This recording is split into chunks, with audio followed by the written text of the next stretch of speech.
നിങ്ങളുടെ ഉള്ളിലെ ശക്തിയെ അൺലോക്ക് ചെയ്യുവാനും ഭയമില്ലാതെ ജീവിക്കാനും നിങ്ങൾ തയ്യാറാണോ? ഇന്നത്തെ വീഡിയോയിൽ നിശബ്ദത, സൈലൻസ് എന്ന സിമ്പിളായ കാര്യത്തിലൂടെ എങ്ങനെ നമ്മുടെ ജീവിതത്തെ മാറ്റിമറിക്കാമെന്ന് നമുക്ക് നോക്കാം. ഇതിലെ കണ്ടന്റ് സയൻറ്റിസ്റ്റായ ഡോക്ടർ ജോ ഡിസ്പെൻസയുടെ പഠനങ്ങൾക്കനുസൃതമായിട്ടാണുള്ളത്. നമ്മുടെ പരിമിതികളിൽ നിന്നും മോചനം നേടുവാനും നമുക്ക് അജ്ഞാതമായ കാര്യങ്ങളിലേക്ക് ധൈര്യമായി ചുവടുവയ്ക്കുവാനും നമ്മൾ ആഗ്രഹിക്കുന്ന ജീവിതം സൃഷ്ടിക്കുവാനും സൈലൻസ് എന്ന പവർഫുള്ളായ ടൂൾ നമ്മെ സഹായിക്കും. നമ്മുടെ ട്രാൻസ്ഫോർമേഷൻ, പേഴ്സണൽ ഗ്രോത്ത് നിശബ്ദതയിലൂടെ, സൈലൻസിലൂടെ എങ്ങനെ സാധ്യമാകുമെന്ന് നമുക്ക് നോക്കാം. നിശബ്ദത സെൽഫ് അവെയർനെസ് ഇംപ്രൂവ് ചെയ്യാൻ സഹായിക്കുന്നു. സ്വയം അവബോധത്തിനുള്ള ശക്തമായ ഉപകരണമായി നിശബ്ദതയെ കണക്കാക്കാം. ബാഹ്യലോകത്തിൻ്റെ നിരന്തരമായ ശബ്ദവും ഡിസ്ട്രാക്ഷൻസും പലപ്പോഴും നമ്മുടെ മനസ്സിനെ ബ്ലോക്ക് ചെയ്യുകയും റിപ്പീറ്റഡ് തോട്ട് പാറ്റേൺസിൽ ആവർത്തിച്ചുള്ള ചിന്തകളാൽ നമ്മെ സ്റ്റക്കായി നിർത്തുകയും ചെയ്യാറുണ്ട്. മനസ്സിനെ ശാന്തമാക്കുന്നതിലൂടെ ആഴത്തിലുള്ള ആത്മപരിശോധനയ്ക്കും സെൽഫ് റിഫ്ലക്ഷനിനുമായുള്ള സ്പേസ്, ഇടം നമ്മൾ തുറക്കുന്നു. നിശബ്ദതയിലായിരിക്കുമ്പോൾ സെൽഫ് ലിമിറ്റിംഗ് ആയ ബിലീവ്സ്, അതായത് നമ്മെ പരിമിതപ്പെടുത്തുന്ന പതിവ് ചിന്തകളിൽ നിന്ന് നമ്മെ വേർപ്പെടുത്തി മനസ്സിൻ്റെ ആഴത്തിലുള്ള തലത്തിലേക്ക് പ്രവേശിക്കാൻ നമുക്ക് കഴിയുന്നു. നമ്മുടെ ഭയം, സംശയങ്ങൾ, പരിമിതപ്പെടുത്തുന്ന വിശ്വാസങ്ങൾ എന്നിവയുടെ വേരുകൾ തിരിച്ചറിയാൻ തുടങ്ങുമ്പോൾ ഇത് കൂടുതൽ സ്വയം അവബോധത്തിന് കാരണമാകുന്നു. ഈ നിശ്ചലതയിലാണ് നാം നമ്മുടെ ഇന്നർ വിസ്ഡം, ആന്തരിക ജ്ഞാനവുമായി ബന്ധപ്പെടുന്നതും അങ്ങനെ വ്യക്തതയിലേക്കും പല പുതിയ പ്രചോദനങ്ങളിലേക്കും നയിക്കപ്പെടുന്നതും. കൂടാതെ നിശബ്ദത മാനസിക അസ്വസ്ഥതകൾ കുറയ്ക്കുകയും നാഡീവ്യവസ്ഥയെ, നെർവസ് സിസ്റ്റത്തിനെ ശാന്തമാക്കുകയും ചെയ്യുന്നതിലൂടെ ആന്തരിക സമാധാനം വളർത്തുന്നു. മറ്റൊന്നാണ് നമ്മെ പരിമിതപ്പെടുത്തുന്ന വിശ്വാസങ്ങളെ മാറ്റാൻ നിശബ്ദത സഹായിക്കുന്നുവെന്നത്. നെഗറ്റീവായ ജീവിത അനുഭവങ്ങൾ, സൊസൈറ്റൽ എക്സ്പെക്റ്റേഷൻസ്, പഠിച്ച പല പെരുമാറ്റ രീതികൾ എന്നിവയുടെ അടിസ്ഥാനത്തിലാണ് പലപ്പോഴും മനസ്സ് പ്രോഗ്രാം ചെയ്യപ്പെട്ടിട്ടുള്ളത്. ഇവ പല മെൻ്റൽ ബ്ലോക്സ് ഉണ്ടാക്കുവാനും നമ്മുടെ കഴിവിൻ്റെ പൂർണ്ണതയിലേക്ക് എത്തുന്നതിന് ഒരു തടസ്സമാവുകയും ചെയ്യാറുണ്ട്. നിശബ്ദതയിലായിരിക്കുമ്പോൾ ഈ മെൻ്റൽ ബ്ലോക്സിനെ തിരിച്ചറിയാനും സത്യങ്ങളായി വിശ്വസിക്കുന്ന പല കാര്യങ്ങളും ചോദ്യം ചെയ്യാനും ഇടം നമ്മൾ സൃഷ്ടിക്കുകയാണ് ചെയ്യുന്നത്. അവ നമ്മെ സഹായിക്കുന്നുണ്ടോ അതോ നമ്മെ തടഞ്ഞു നിർത്തുകയാണോ ചെയ്യുന്നതെന്ന് നമ്മൾ തിരിച്ചറിയുന്നു. പുറമേയുള്ള ശബ്ദം, ഡിസ്ട്രാക്ഷൻസ് അല്ലെങ്കിൽ നമ്മുടെ സ്വന്തം നിഷേധാത്മകമായ നെഗറ്റീവായ സംസാരം എന്നിവയിലൂടെ നാം നിരന്തരം ആക്രമിക്കപ്പെടുമ്പോൾ നമ്മുടെ ഉള്ളിൽ യഥാർത്ഥത്തിൽ എന്താണ് സംഭവിക്കുന്നതെന്ന് അവബോധം നേടുന്നത് ബുദ്ധിമുട്ടാണ്. നിശബ്ദതയുടെ നിമിഷങ്ങളിൽ നമുക്ക് നമ്മുടെ ചിന്തകൾ നിരീക്ഷിക്കാനും സാധാരണയായി ശ്രദ്ധിക്കപ്പെടാതെ പോകുന്ന പരിമിതമായ വിശ്വാസങ്ങളിലേക്ക് അവബോധം കൊണ്ടുവരുവാനും കഴിയും. നിശബ്ദത ഒരു കണ്ണാടിയായി പ്രവർത്തിക്കുന്നു. നമ്മുടെ ഉള്ളിലെ ചിന്തകളെ പ്രതിഫലിപ്പിക്കുകയും പലപ്പോഴും മറഞ്ഞിരിക്കുന്ന പല ഭയങ്ങളും സംശയങ്ങളും വെളിപ്പെടുത്തുകയും ചെയ്യുന്നു. നമ്മെ തടഞ്ഞു നിർത്തുന്ന പരിമിതമായ വിശ്വാസങ്ങൾ തിരിച്ചറിഞ്ഞു കഴിഞ്ഞാൽ അവയ്ക്ക് പകരമായി നമ്മെ വളരാൻ സഹായിക്കുന്ന വിശ്വാസങ്ങളെ ബോധപൂർവം തിരഞ്ഞെടുക്കാൻ നമുക്ക് സാധിക്കും. ഉദാഹരണത്തിന്, ഐ എം നോട്ട് ഇനഫ്, അല്ലെങ്കിൽ ഞാൻ പരാജയപ്പെടും തുടങ്ങിയ ചിന്തകൾ എനിക്ക് കഴിവുണ്ട് അല്ലെങ്കിൽ എനിക്ക് വിജയിക്കാൻ കഴിയും എന്നിങ്ങനെയുള്ള വിശ്വാസങ്ങളാക്കി മാറ്റാം. നിശബ്ദത നമ്മുടെ ചിന്തകളെ മനഃപൂർവ്വം പുനർനിർമ്മിക്കാനും ആ പഴയ പാറ്റേണുകൾ ഉപേക്ഷിക്കുവാനുമുള്ള അവസരം സൃഷ്ടിക്കുകയുമാണ് ചെയ്യുന്നത്. മറ്റൊന്ന്, നിശബ്ദത ഭയവും സെൽഫ് ഡൗട്ടും കുറയ്ക്കുന്നു. ഭയവും സെൽഫ് ഡൗട്ടും ബഹളങ്ങളിൽ തഴച്ചു വളരുന്നുവെന്ന് സയൻറ്റിസ്റ്റായ ഡോക്ടർ ജോ ഡിസ്പെൻസ ചൂണ്ടിക്കാണിക്കുന്നു. മനസ്സ് ശാന്തവും നിശ്ചലവുമാകുമ്പോൾ ഒരിക്കൽ അതിശക്തമായി തോന്നിയ അകാരണമായ ഭയം തിരിച്ചറിയുക എളുപ്പമാകും. ഭയത്തിൻ്റെയും സംശയത്തിൻ്റെയും വൈകാരിക തീവ്രത കുറയ്ക്കാൻ നിശബ്ദത സഹായിക്കുന്നു. ഈ സംശയങ്ങളെയും ഭയങ്ങളെയും നേരിടാനും കൈകാര്യം ചെയ്യുവാനും അവയുടെ നിയന്ത്രണത്തിൽ നിന്ന് മോചനം നേടുവാനും നിശബ്ദത സഹായിക്കുന്നു. നമ്മുടെ ഭയങ്ങളിൽ പലതും യുക്തിരഹിതമോ അതിശയോക്തിപരമോ ആണെന്ന് മനസ്സിലാക്കാൻ ആവശ്യമായ വ്യക്തത നിശബ്ദത നൽകുന്നു. നിശബ്ദത നമ്മുടെ ചിന്തകളെ പ്രോസസ്സ് ചെയ്യാൻ ഇടം നൽകുകയും ഇല്ലാത്ത തടസ്സങ്ങൾ നമ്മൾ പലപ്പോഴും സൃഷ്ടിക്കുന്നുവെന്ന് തിരിച്ചറിയാൻ സഹായിക്കുകയും ചെയ്യുന്നു. നമ്മെ തടഞ്ഞു നിർത്തുന്നത് നമ്മുടെ സ്വന്തം മാനസിക തടസ്സങ്ങളാണെന്ന് നമുക്ക് മനസ്സിലാക്കാൻ സാധിക്കുകയും ചെയ്യുന്നു. നിശബ്ദതയിലായിരിക്കുമ്പോൾ ബാഹ്യവും ആന്തരികവുമായ ഏത് സാഹചര്യവും കൈകാര്യം ചെയ്യാൻ കഴിയുമെന്ന വിശ്വാസം ശക്തിപ്പെടുകയും അങ്ങനെ നമ്മുടെ ആത്മവിശ്വാസം വർദ്ധിക്കുകയും ചെയ്യുന്നു. പരാജയം വളർച്ചയുടെയും പഠനത്തിൻ്റെയും ഭാഗം മാത്രമാണെന്ന് അറിഞ്ഞുകൊണ്ട് അനിശ്ചിതത്വം സ്വീകരിക്കുവാനും റിസ്ക് എടുക്കുവാനും നിശബ്ദത നമ്മെ സഹായിക്കുന്നു. സൈലൻസ് നമ്മുടെ ആന്തരിക ശക്തിയിലും കഴിവിലും ശ്രദ്ധ കേന്ദ്രീകരിക്കാൻ അനുവദിക്കുകയും ഭയത്തിൻ്റെയും സംശയത്തിൻ്റെയും ശല്യമില്ലാതെ അവസരങ്ങൾ കൂടുതൽ വ്യക്തമായി കാണാനും ധൈര്യത്തോടെ പ്രവർത്തിക്കാൻ സഹായിക്കുകയും ചെയ്യുന്നു. മറ്റൊരു പ്രത്യേകതയാണ് നിശബ്ദത ഹയർ ഇൻ്റലിജൻസുമായി നമ്മെ കണക്ട് ചെയ്യുന്നു എന്നുള്ളത്. നമ്മുടെ ദൈനംദിന ചിന്തയുടെ ഭൂരിഭാഗവും അനലിറ്റിക്കലായ മനസ്സാണ് നയിക്കുന്നത്. അത് നിരന്തരമായ സംഭാഷണങ്ങളും വിധിന്യായങ്ങളും ആവർത്തിച്ചുള്ള ചിന്താരീതികളും കൊണ്ട് നിറഞ്ഞിരിക്കുന്നു. ഈ ശബ്ദം പലപ്പോഴും നമ്മുടെ ആഴത്തിലുള്ള അവബോധത്തെ മുക്കിക്കളയുകയും ഹയർ ഇൻ്റലിജൻസിലേക്ക് പ്രവേശിക്കുന്നതിൽ നിന്നും നമ്മെ തടയുകയും ചെയ്യുന്നു. ഈ അനലിറ്റിക്കലായ മനസ്സിനെ ശാന്തമാക്കാൻ നിശബ്ദത നമ്മെ അനുവദിക്കുന്നു. നിശബ്ദതയുടെ നിമിഷങ്ങളിൽ നമ്മുടെ ശ്രദ്ധയെ ബാഹ്യമായ ഡിസ്ട്രാക്ഷൻസിൽ നിന്നും മാറ്റി ഉപബോധ മനസ്സിലേക്ക്, സബ് കോൺഷ്യസ് മൈൻഡിലേക്ക് ടാപ്പ് ചെയ്യാൻ നമുക്ക് കഴിയും. അത് ഹയർ ഇൻ്റലിജൻസിലേക്കുള്ള പാതയായി അല്ലെങ്കിൽ പാലമായി ഡോക്ടർ ജോ ഡിസ്പെൻസ വിശേഷിപ്പിക്കുന്നു. ഉപബോധ മനസ്സ് നമ്മുടെ ഡീപ്പായ ആഗ്രഹങ്ങളുടെയും സൃഷ്ടിപരമായ സാധ്യതകളുടെയും പ്രവർത്തനങ്ങളുടെയും ബ്ലൂ പ്രിൻ്റ് ഉൾക്കൊള്ളുന്നു.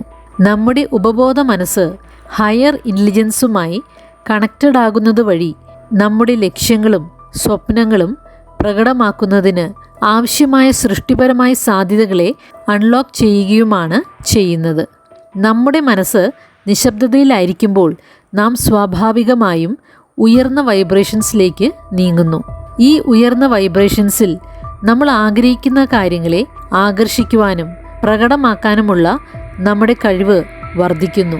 കാരണം സർഗാത്മകതയും ലക്ഷ്യവും തഴച്ചു വളരുന്ന അനന്തമായ സാധ്യതകളുടെ മേഖലയുമായി, അതായത് ക്വാണ്ടം സ്പേസുമായി നമ്മൾ കൂടുതൽ ഈ ഒരു സമയം കണക്റ്റഡ് ആകുന്നു.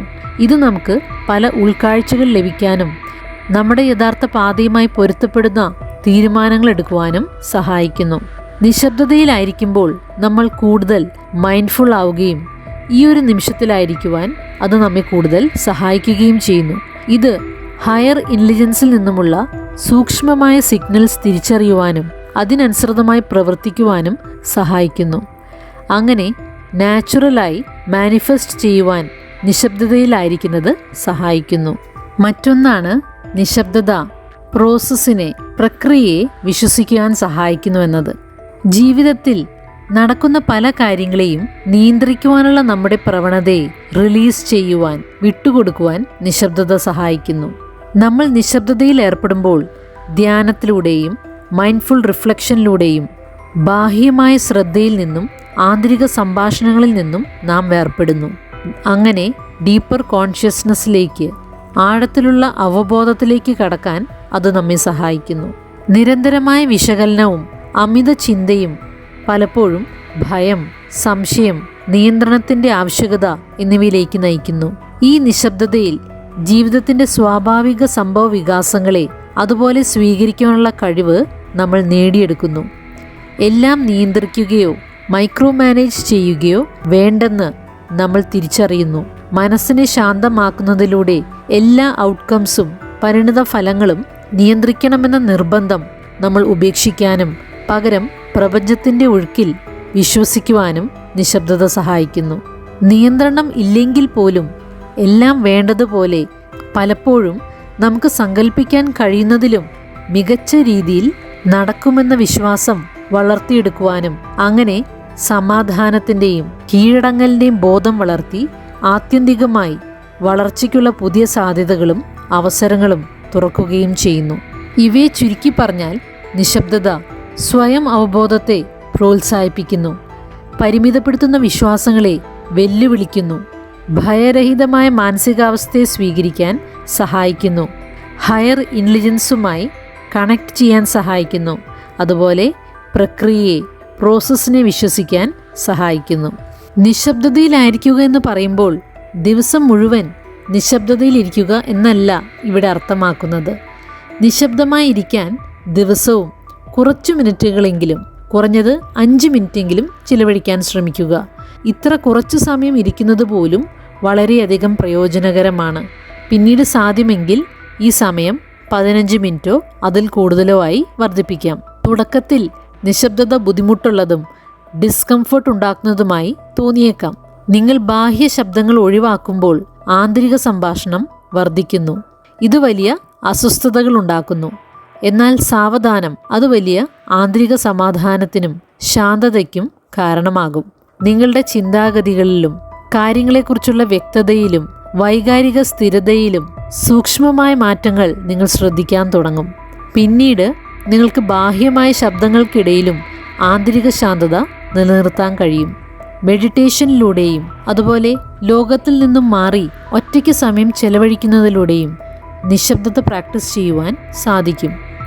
ഈ പരിശീലനം ആന്തരിക സമാധാനം വളർത്തിയെടുക്കുവാനും നിർഭയമായി പ്രവർത്തിക്കുവാനുമുള്ള മാനസികാവസ്ഥ വികസിപ്പിക്കാൻ സഹായിക്കും.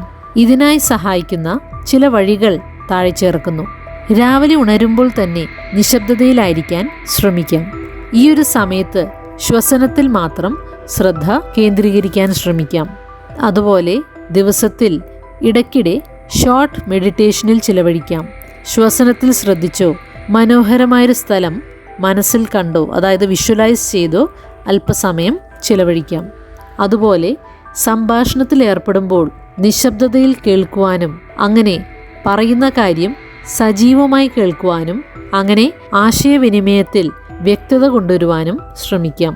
നിശബ്ദത തലച്ചോറിൻ്റെ ആരോഗ്യം, കോഗ്നിറ്റീവ് ഫങ്ഷൻസ്, അതുപോലെ മെൻ്റൽ വെൽബീയിങ്ങിന് എങ്ങനെ ഗുണകരമായി സഹായിക്കുന്നുവെന്നത് പഠനങ്ങൾ കാണിക്കുന്നുണ്ട്. അതിൽ ചില കാര്യങ്ങൾ താഴെ ചേർക്കുന്നു. ഒന്നാമതായി നിശബ്ദതയും മസ്തിഷ്ക വളർച്ചയും. നിശബ്ദത തലച്ചോറിൻ്റെ വളർച്ചയെ ഉത്തേജിപ്പിക്കുന്നുവെന്ന് പഠനങ്ങൾ കാണിക്കുന്നു. ഡ്യൂക്ക് യൂണിവേഴ്സിറ്റിയിൽ 2013 നടത്തിയൊരു പഠനത്തിൽ ദിവസവും 2 മണിക്കൂർ നിശബ്ദത പാലിക്കുന്നത് മെമ്മറി, ഇമോഷൻസ്, പഠനം എന്നിവയുമായി ബന്ധപ്പെട്ട മസ്തിഷ്ക മേഖലയായ ഹിപ്പോ ക്യാമ്പസിൽ പുതിയ കോശങ്ങളുടെ വളർച്ചയിലേക്ക് നയിച്ചതായി കണ്ടെത്തി. 2. നിശബ്ദതയും സമ്മർദ്ദം കുറയ്ക്കലും. കോർട്ടിസോൾ, അഡ്രിനാലിൻ എന്നിവയുടെ അളവ് കുറയ്ക്കുന്നതിലൂടെ നിശബ്ദത സമ്മർദ്ദം കുറയ്ക്കുന്നതിന് കാരണമാകുന്നു. സ്ട്രെസ് പ്രതികരണങ്ങളെ നിയന്ത്രിക്കുന്ന ഓട്ടോണോമിക് നെർവസ് സിസ്റ്റത്തിൽ മാറ്റങ്ങൾ കൊണ്ടുവരുവാനും അങ്ങനെ ശാന്തമായ അവസ്ഥയിലേക്ക് നയിക്കാൻ അത് കാരണമാവുകയും ചെയ്യുന്നു. 3. നിശബ്ദതയും കോഗ്നിറ്റീവ് ഫങ്ഷൻസും. നിശബ്ദതയിലായിരിക്കുന്നത് ശ്രദ്ധയെ മെച്ചപ്പെടുത്തുവാനും അങ്ങനെ കോഗ്നിറ്റീവ് പ്രവർത്തനങ്ങളെ വർദ്ധിപ്പിക്കുവാനും കാരണമാകുന്നു. ബാഹ്യവും ആന്തരികവുമായ ശബ്ദത്തെ ശാന്തമാക്കുന്നതിലൂടെ ആളുകൾക്ക് ആഴത്തിലുള്ള ചിന്തയിലും റിഫ്ലക്ഷനിലും പ്രശ്നപരിഹാരത്തിലും ഏർപ്പെടാൻ കൂടുതലായും കഴിയുന്നു. 4. നിശബ്ദതയും വൈകാരിക നിയന്ത്രണവും. നിശബ്ദത പരിശീലിക്കുന്നത് വികാരങ്ങളെ നിയന്ത്രിക്കുന്നത് മെച്ചപ്പെടുത്തുവാനും വികാരങ്ങൾ അമിതമാകാതെ തന്നെ അവയെ കൈകാര്യം ചെയ്യുവാനും സഹായിക്കുന്നു. നിശബ്ദത എന്നത് കേവലം ശബ്ദത്തിൻ്റെ അഭാവമല്ല, മറിച്ച് ക്ലാരിറ്റിയുടെയും എംപവർമെൻറ്റിൻ്റെയും നിർഭയമായ ജീവിതത്തിൻ്റെയും ഒരു വാതിലാണ്. മനസ്സിനെ ശാന്തമാക്കുകയും അതുപോലെ പ്രോസസ്സിനെ ട്രസ്റ്റ് ചെയ്യുകയും ചെയ്യുന്നതാണ് ഇതിൻ്റെ ആരംഭം. നിശബ്ദതയെ, സൈലൻസിനെ നമ്മുടെ ജീവിതത്തിൻ്റെ ഭാഗമാക്കാൻ നമുക്ക് പരിശ്രമിക്കാം. ഒരു മനോഹരമായ വാക്യം പറഞ്ഞുകൊണ്ട് അവസാനിപ്പിക്കാം. To hear one must be silent.